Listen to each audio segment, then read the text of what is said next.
Hi kids! Magandang umaga! Ako ang inyong guro, Teacher Kim, and welcome sa ating math class. Hi kids! Magandang umaga! Naritong muli si Teacher Kim para ikaw ay gabayan sa pagsagot ng iyong module sa Math 2, Quarter 1, Week 3 at ang ating aralin ay pataas o pababang pagsusunod-sunod ng mga bilang. Para sa ating layunin, ikaw ay inaasahang makapagsunod-sunod ng mga bilang o numerals mula sa pinakamaliit hanggang sa pinakamalaki o pinakamalaki hanggang sa pinakamaliit.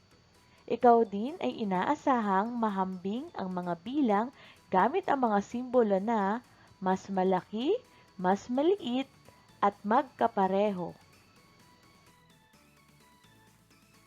Handa ka na ba para sa ating bagong aralin? Kung handa ka na, kunin mo ang iyong math module, isama mo na rin ang iyong notebook at lapis na ating gagamitin ngayong araw. Kung handa ka nang makinig, tara, simulan na natin. Ang ating aralin para sa araw na ito ay pataas o pababang pagsusunod-sunod ng mga bilang. Mayroon ako ditong larawan ng 5 ibon at 4 na paru-paro. Tutukuyin natin kung alin sa dalawang yan ang mas marami, gamit ang mga simbolo na ito. Kung ang sagot mo ay ang simbolong ito, magaling! Tama ka, dahil ang 5 ibon ay mas marami kaysa sa 4 na paru-paro. Tingnan naman natin ang mga susunod na larawan. Mayroon dito 8 bubuyog at 10 bulaklak. Tutukuyin natin dito kung ano ang mas kaunti sa dalawang larawan, gamit ang mga simbolong ito. Kung ang sagot mo ay ang simbolong ito, magaling! Tama ka, dahil ang 8 bubuyog ay mas kaunti kaysa sa 10 bulaklak. Tingnan naman natin ang mga susunod na larawan. Mayroon dito 12 donuts at 12 ice cream. Tutukuyin natin kung sila ba ay magkasindami o magkapareho gamit ang mga simbolong ito. At kung ang sagot mo ay ang simbolong ito, magaling! Tama ka! Dahil ang 12 donuts at 12 ice cream ay magkasindami o magkapareho. Magaling, mga bata! Ang paghahambing ng mga bilang ay kaalaman na magagamit mo upang matukoy ang halaga at makilala ang mas maliit o mas malaki na bilang. Sa paghahambing, ginagamit natin ang mga simbolo na mas maliit, mas malaki, magkasindami o magkapareho. Ang simbolong ito ay nagpapakita na mas malaki ang isang bilang kaysa sa ikinukumparang bilang o mas kilala natin sa tawag na greater than, tulad ng halimbawang ito, ang 28 at 18 bilang. Alin kaya sa dalawang yan ang mas malaki o greater than? Tama! Ang 28 ay mas malaki kaysa sa bilang na 18. Kaya naman ganitong simbolo ang ating gagamitin.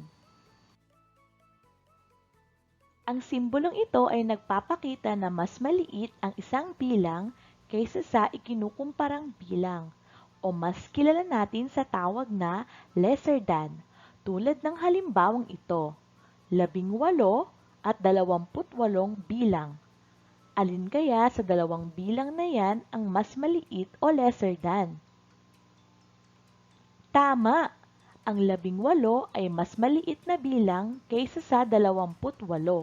Kaya naman, ganyang simbolo ang ating gagamitin.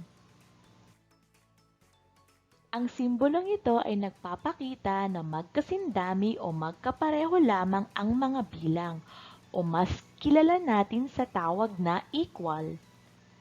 Katulad ng halimbawang ito, 28 at 28 bilang. Sila ay magkapareho o magkasindami, kaya naman ganitong simbolo ang ating gagamitin. Tandaan na sa pagtukoy kung ano ang mas maliit at mas malaking bilang, kung saan nakaturo ang patulis na bahagi ng simbolo, ito ang mas maliit na bilang o lesser than. At kung saan naman nakaturo ang bunganga nito, ito ang mas malaking bilang o greater than. Tingnan ang mga sumusunod na bilang. 75 at 75. Anong simbolo kaya ang ating gagamitin? Tama! Silang dalawa ay magkasindami o magkapareho lamang. 59 at 75. Anong simbolo kaya ang ating gagamitin? Tama! Dahil ang 59 ay mas maliit na bilang kaysa sa 75. 63 at 54. Anong simbolo kaya ang ating gagamitin? Tama! Dahil ang 63 ay mas malaki kaysa sa bilang na 54. 28 at 81. Anong simbolo kaya ang ating gagamitin? Tama! Dahil ang 28 ay mas maliit kaysa sa bilang na 81. Ang bilang na 32 at 15. Anong simbolo kaya ang ating gagamitin? Tama! Dahil ang 32 ay mas malaking bilang kaysa sa 15. Paano naman paghambingin ang tatlo o higit pang mga bilang? Mayroon tayo ditong chart ng mga bilang na 2,324, 2,680, at 2,518. Meron dito tayong hanay ng thousands, hundreds, tens, at ones.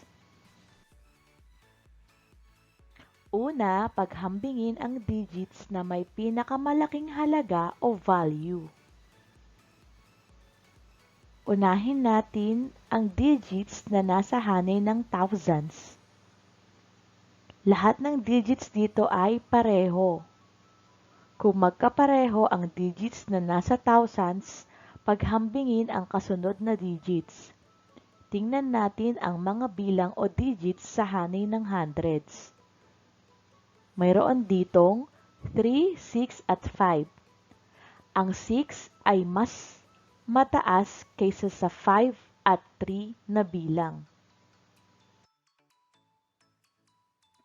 Ngayon naman, kilalanin ang pinakamalaki hanggang pinakamaliit na bilang sa tatlong mga bilang na ito.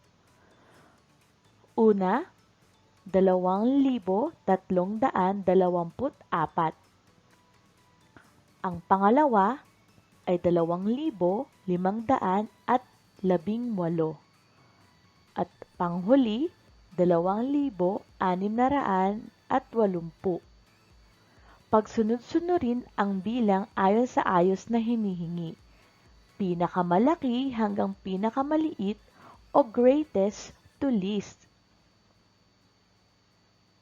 Una, 2,680.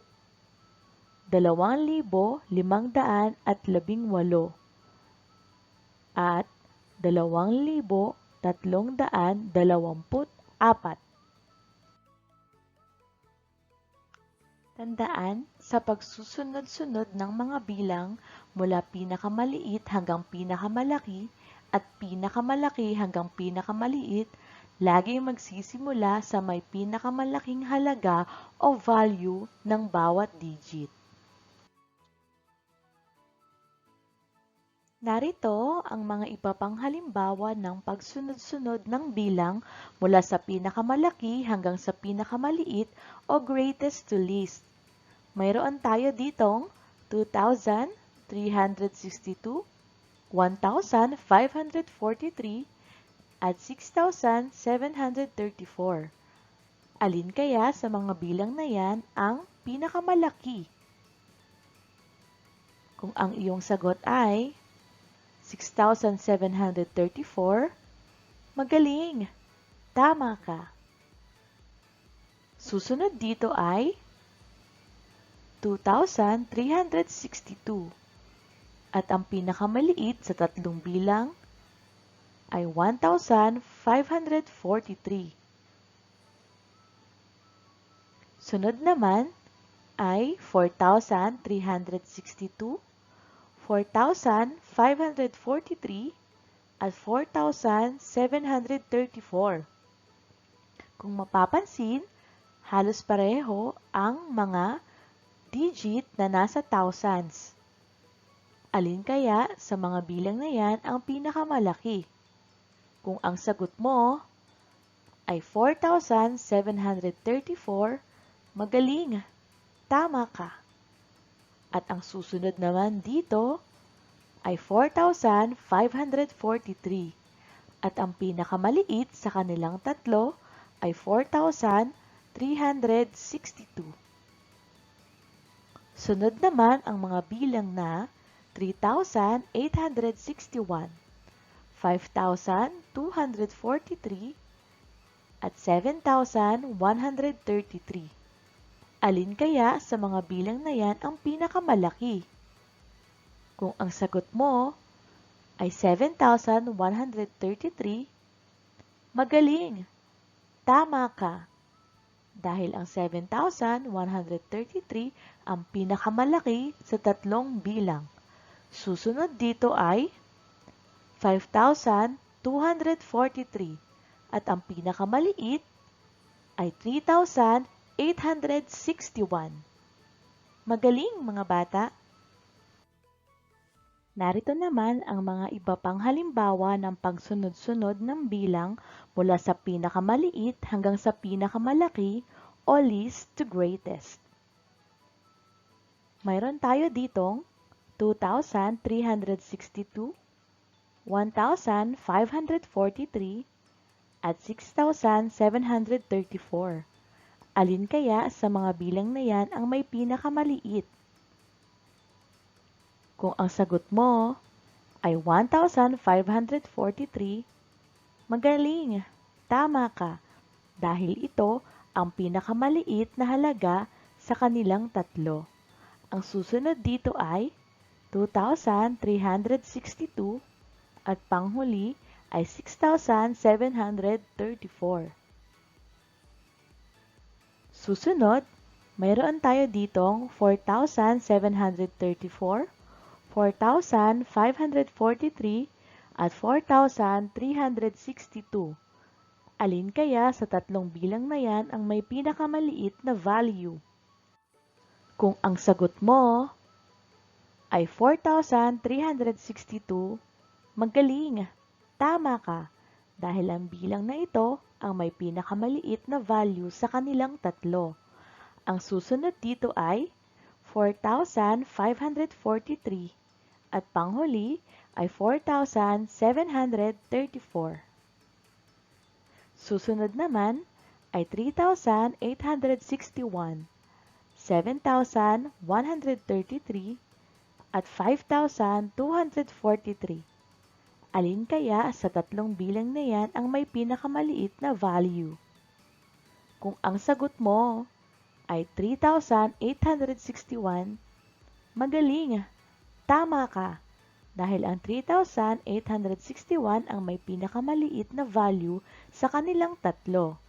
Sunod dito ay 5,243 at panghuli ay 7,133. Magaling mga bata! Ating pang mas palawakin ang iyong kaalaman sa paggawa ng mga gawain na nasa pagsasanay 1. Gawain sa pagkatuto bilang isa. Panuto, paghambingin ang mga bilang gamit ang mga simbolong mas malaki, mas maliit, at magkasing dami o magkapareho. Isulat ang sagot sa iyong kwaderno.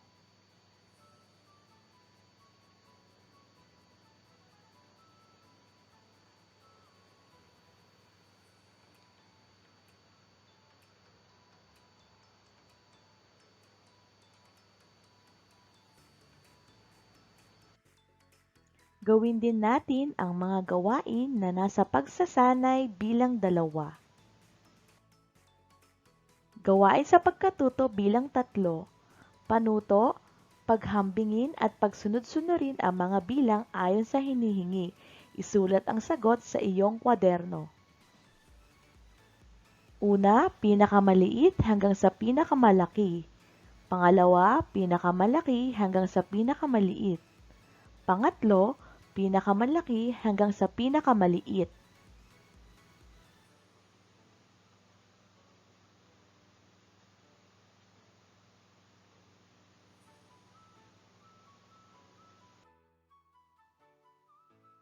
Pang-apat, pinakamalaki hanggang sa pinakamaliit. At pang-5, pinakamaliit hanggang sa pinakamalaki.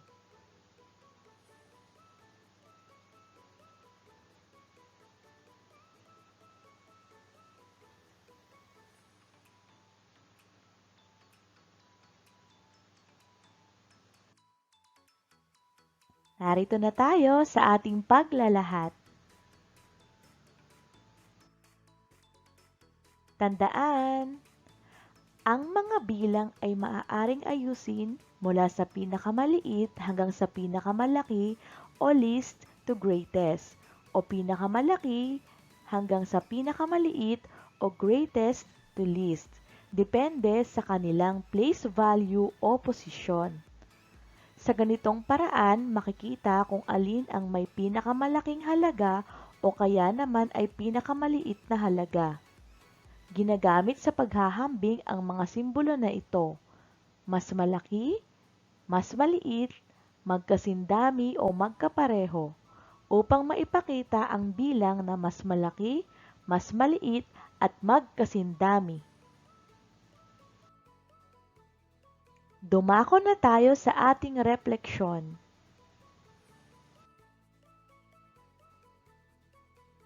Kumpletuhin ang nasa ibaba. Ngayong araw, natutunan ko. Isulat ang iyong sagot sa iyong kwaderno. Maraming salamat sa iyong pakikinig. Hanggang sa muli nating aralin. Paalam!